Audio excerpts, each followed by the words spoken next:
Holiday cheer is here. And Santa will be here starting at 4:30. From trots to tree lightings, the festive events happening all around the inland Northwest this week.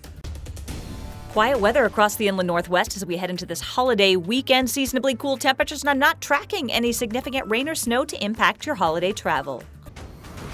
And Rocket ready to help. Tonight, meet the North Idaho therapy dog making a big difference for first responders.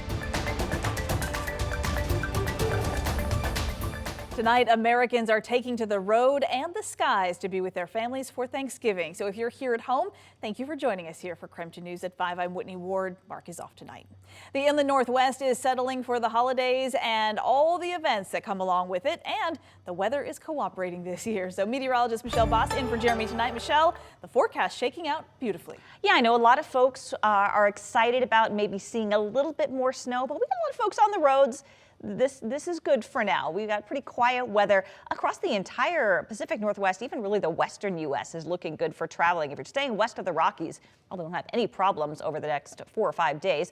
Here locally, 32 degrees, right at freezing in Spokane, 34 in Coeur d'Alene and Sandpoint, 34 in Omak, 33 in Moses Lake and Othello, and in the 40s in Lewiston. And it's pretty quiet. We've had our fair share of gray skies, but just not a whole lot with precipitation. We got our fair share of that last week with so much rain, but it has certainly dried out and quieted down. We had a little bit of fog in spots in the mornings, but nothing too severe. Looking at mostly cloudy skies. This evening, cloudy skies overnight. May see some light fog tomorrow morning, and with temperatures right around freezing, even a couple degrees below, there may be a few spots of freezing fog, but overall, I don't think weather is going to have a huge impact on travel by air or by car over the next couple of days. So mostly cloudy for Thanksgiving, seasonably cool, 37 degrees.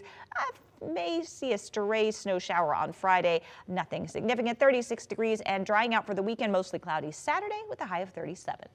All right, Michelle, thank you. And it is the busiest day of the Thanksgiving travel rush. WashDOT putting up some new signs on Highway 195 just to remind WSU students headed home for the holidays to stay safe out there. One friendly reminder reads, "Mash the potatoes, not the gas." Another one said, "Don't wing it. Drive safely." And there will be extra Washington State troopers on the road this holiday with emphasis patrols on 195, I-90, and Snoqualmie Pass. There will also be more troopers in Spokane, Whitman, Adams, and Grant counties.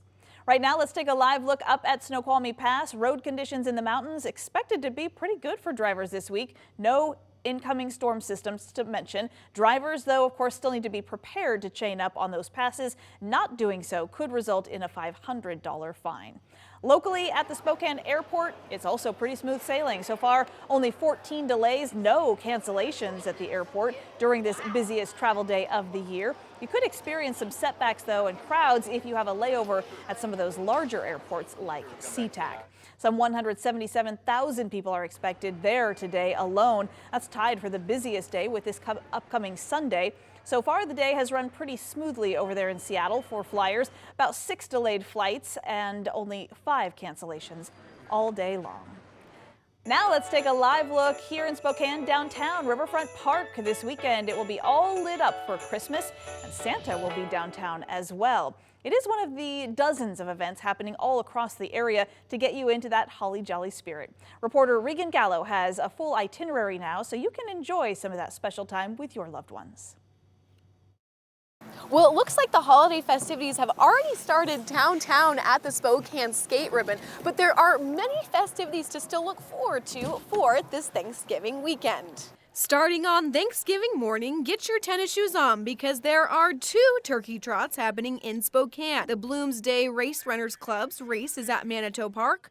Or, if you're downtown, Negative Split is hosting the Huffin' for the Stuffin' race. Then you can head to Riverfront Park for even more holiday cheer. So we're going to anticipate a lot of people coming down to Riverfront. City officials say shopping, dancing, figure skating, caroling, and even a performance of Beauty and the Beast will all lead up to the annual Numerica tree lighting celebration. I would call it heartwarming.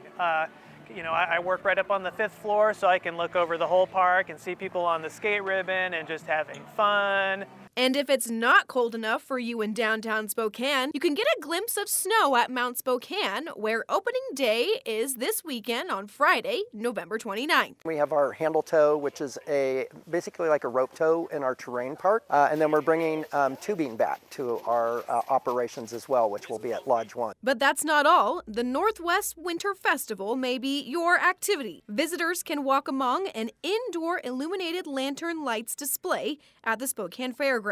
With all the fun, the Inland Northwest is bound to be a place where memories are made this Thanksgiving. The Numerica tree lighting celebration festivities will start at 4 p.m. on Saturday, November 30th, with the actual tree lighting at 6 p.m.